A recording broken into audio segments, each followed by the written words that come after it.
अस्सलाम वालेकुम नादरीन, आप यूट्यूब चैनल देख रहे हैं। मैं इमरान खान हूँ। नादरीन, सबसे पहले तो आप ये देखें कि बयानिया बनाया कैसे जाता है। एक बयानिया बनाया गया पाकिस्तान में और बार बार बनाया गया। पाकिस्तान की मीडिया ने उसके बारे में बार बार बात की कि जनाब कोई ISI के अफसरान थे, उन्होंने, और आसिम मुनीर का नाम लिया जाता है, कि इन्होंने इमरान खान साहब को ले जाकर फाइलें दिखाई कि जनाब बुशरा बीबी करप्शन कर रही हैं। तो इमरान खान साहब ने उस पर तवज्जो नहीं दी। अच्छा, एक बयानिया ये है कि ISI के अफसरान ने इमरान खान को मुबैना तौर पे ये दावा किया जा रहा है कि फाइलें दिखाई और इमरान खान साहब ने कोई एक्शन नहीं लिया। अब दूसरा दावा, ये जो आर्टिकल छपवा दिया गया, इसके अंदर ये किया जा रहा है कि बुशरा बीबी ISI के लिए काम करती थी और वहां से मालूमात लेकर इमरान खान साहब के ऊपर जो है वो मामला करती थी और उनको गुमराह करती थी या उनके फैसलों के ऊपर असरअंदाज होती थी। अच्छा, एक तरफ कह रहे हैं कि जनाब एजेंसियों ने बुशरा बीबी की करप्शन पकड़ के इमरान खान को दी, दूसरी तरफ कह रहे हैं कि नहीं जी नहीं, बुशरा बीबी एजेंसियों के लिए काम करती थी और वो इमरान खान को इंफॉर्मेशन देती थी। अंदाजा करें आप, इनको बयानिया भी नहीं बनाना आता भाई। अगर एक बयानिया बनाना है, दूसरे का बेड़ा गर्क हो जाता है, दूसरा बनाना है, पहले का बेड़ा गर्क हो जाता है। तो सोच समझ के काम करना चाहिए। जब बहुत बुरे हालात हो जाते हैं ना, बेड़ा ही गर्क हो जाता है, तो तब फिर बयानिया भी इसी तरह के बनते हैं, 2 नंबर किस्म के, फ्रॉड किस्म के बयानिया। अब ये एक आसिम मुनीर साहब ने एक स्टेटमेंट दिया था माजी में। ये उनका स्टेटमेंट है, जनवरी 2024 का उनका स्टेटमेंट है। 25 जनवरी को उन्होंने स्टेटमेंट दिया 2024 को, इलेक्शन से पहले। उन्होंने कहा था $5 लाख देकर द इकोनॉमिस्ट या गार्डियन, इन दोनों समेत किसी भी बैन अवी जरीदे में कॉलम छपवाया जा सकता है। तो आसिम मुनीर साहब को इस बात का पता था, या वो ये जानते हैं या वो ये मानते हैं कि पैसा दो और बड़े बड़े बैन अवी अखबारात के अंदर कॉलम छपवा दो, ये आर्टिकल छपवा दो।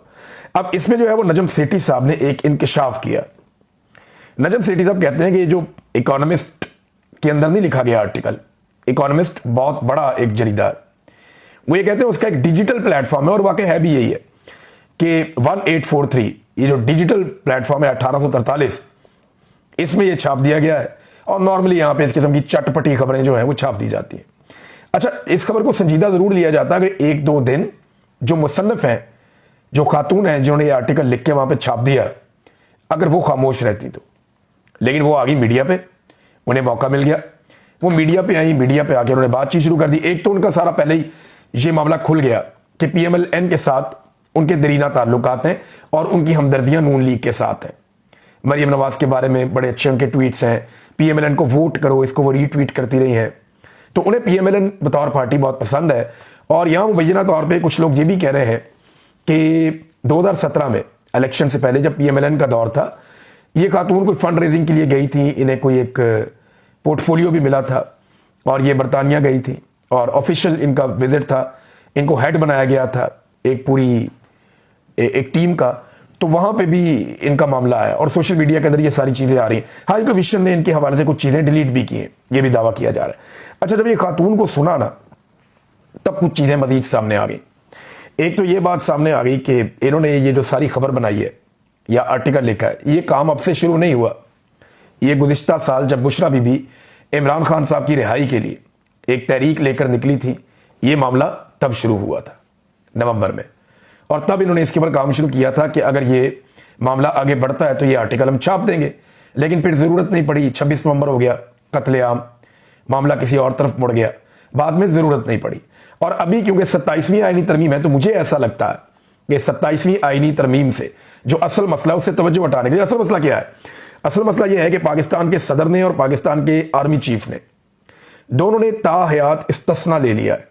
और उलमा इकराम, जो जय्यद उलमा इकराम है, उनके बकौल ये अमल गैर इस्लामी और गैर शरई है, यानी इस्लाम में इसकी गुंजाइश नहीं है।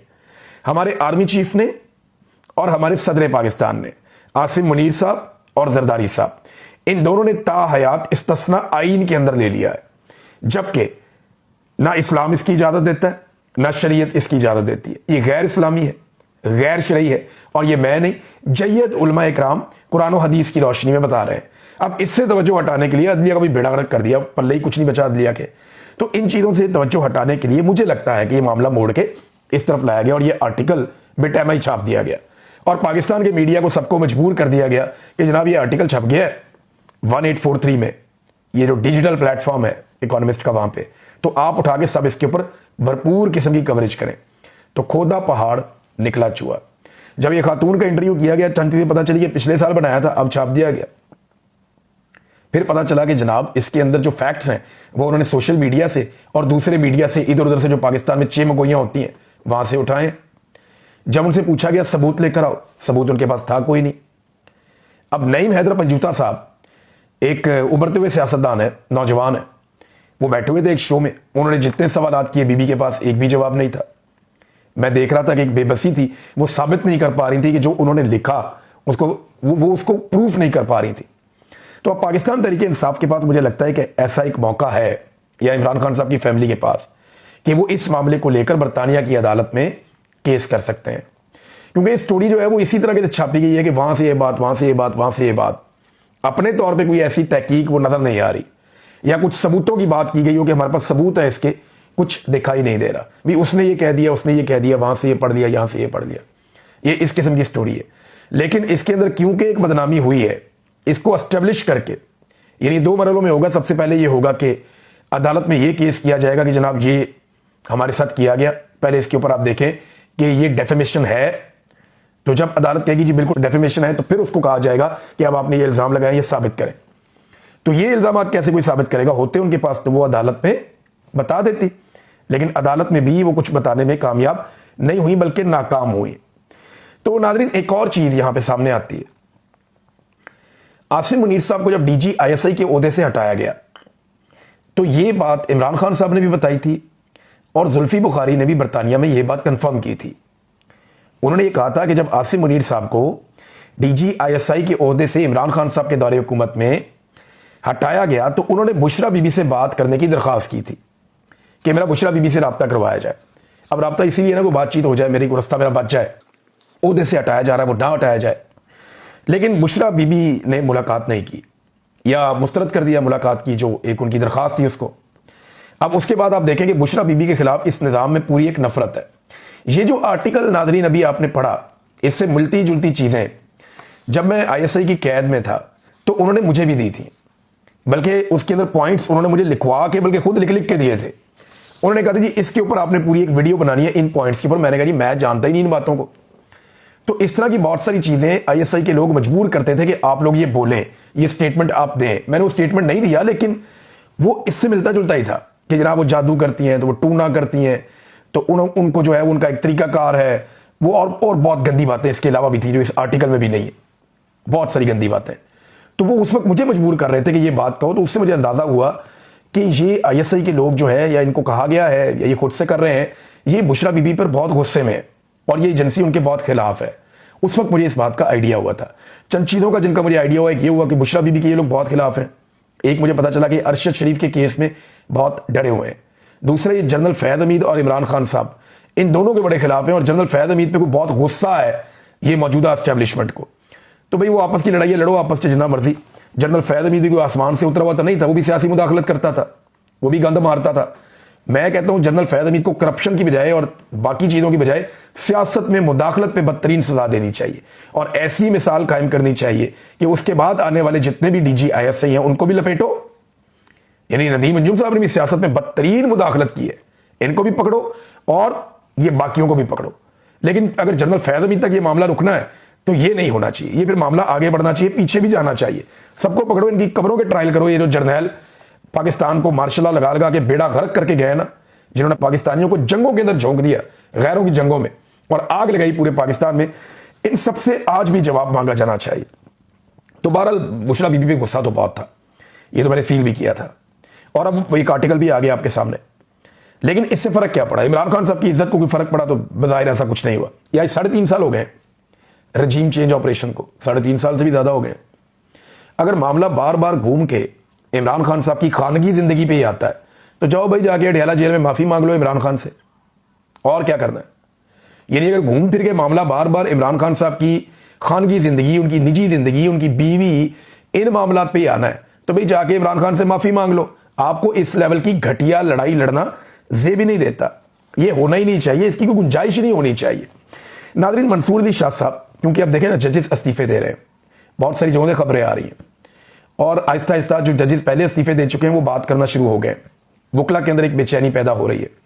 पाकिस्तान तहरीक इंसाफ दूसरी जानिब खैबर पख्तूनख्वा में एक पूरा माहौल बना रही है एहतजाज का। आहिस्ता आहिस्ता वो मोमेंटम गेन कर रहे हैं, आहिस्ता आहिस्ता मोमेंटम गेन कर रहे हैं। अब ये वो मोमेंटम जो पिछले साल था वो बहुत ऊपर चला गया था, लेकिन अब सुहेल अफरीदी कोशिश कर रहे हैं, कभी वो यूथ के पास जाते हैं, अभी वो मालाकंड साइड पे गए हैं, वहाँ जाके उन्होंने एक जलसा किया है, वहाँ उनके साथ सुहेल अफरीदी के साथ मौजूद थे जुनैद अकबर भी, बाकी लोग भी। तो ये आहिस्ता आहिस्ता नौजवानों को मुतहर्रिक कर रहे हैं मुख्तलिफ इलाकों में, मुख्तलिफ अजला में, और जलसों में लोगों की तादाद आहिस्ता आहिस्ता बढ़ रही है। हालांकि जब आखिरी जलसा अली अमीन गंडापुर के दौर में हुआ था तो पंजाब से भी बेशुमार लोग आए थे, इमरान खान साहब की कॉल थी, लेकिन लोगों की अली अमीन गंडापुर में वो दिलचस्पी नहीं थी। उस दिन मुझे आइडिया हो गया था कि इनका रहना बहुत मुश्किल है। तो अब नया वजीर आला है, आहिस्ता आहिस्ता मोमेंटम बन रहा है एक तरफ, दूसरी तरफ वकला भी मुतहर्रिक हो रहे हैं। उन्हें लगता है कि अदलिया में कोई बेहतरी की जो उम्मीद बाकी थी वो ख़त्म हो गई है, और अब वो अदलिया मौजूद नहीं है जो पूरी दुनिया में है। पाकिस्तान में अदलिया को कंप्रोमाइज़ कर दिया गया है और हुकूमत का एक ज़ेली इदारा बना दिया गया है। यहाँ पे जस्टिस मंसूर अली शाह साहब अपना पहला खिताब कराची में करेंगे वकला से, और वहाँ पे जो वकला तंजीमें उन्होंने फैसला किया कि उनका बेहतरीन इस्तकबाल किया जाएगा। अब सवाल ये पैदा होता है कि क्या वकला मौजूदा फस्तायत के खिलाफ भरपूर तरीके से खड़े हो पाएंगे। मैं एक चीज़ आपको बताता हूँ कि जब परवेज़ मुशर्रफ का दौर था और वकला एक तहरीक चली थी, वो अब तक की सबसे तगड़ी और बड़ी वकला तहरीक थी, तो उसमें आप चंद चीज़ें याद रखिएगा कि बड़े बड़े वकला के नाम थे। दूसरा, उसके पीछे फंडिंग बड़ी इन्वॉल्व थी, यानी पीपल्स पार्टी, PMLN, फिर इनकी बड़ी बड़ी फंडिंग होती है, तो उसके पीछे पैसा, फंडिंग बहुत बड़े पैमाने पर इन्वॉल्व थी। दूसरा, एस्टेब्लिशमेंट का एक पूरा हिस्सा वो सपोर्ट भी कर रहा था वकला तहरीक को। इन चीज़ों की मौजूदगी में वकला ने बड़ी शानदार तहरीक चलाई थी। मैं ये नहीं कह रहा कि सारे कंप्रोमाइज़ से, लेकिन मैं ये कह रहा हूँ कि कहीं ना कहीं एस्टेब्लिशमेंट में नरमी थी एक हिस्से में कि ठीक है ये अपना काम करें, थोड़ी गुंजाइश मौजूद थी। दूसरा, पैसा बड़े पैमाने पर इस्तेमाल किया गया था और काला कोट छा गया था उसके बाद। अब जो है वो क्या ये सारा कुछ हो पाएगा?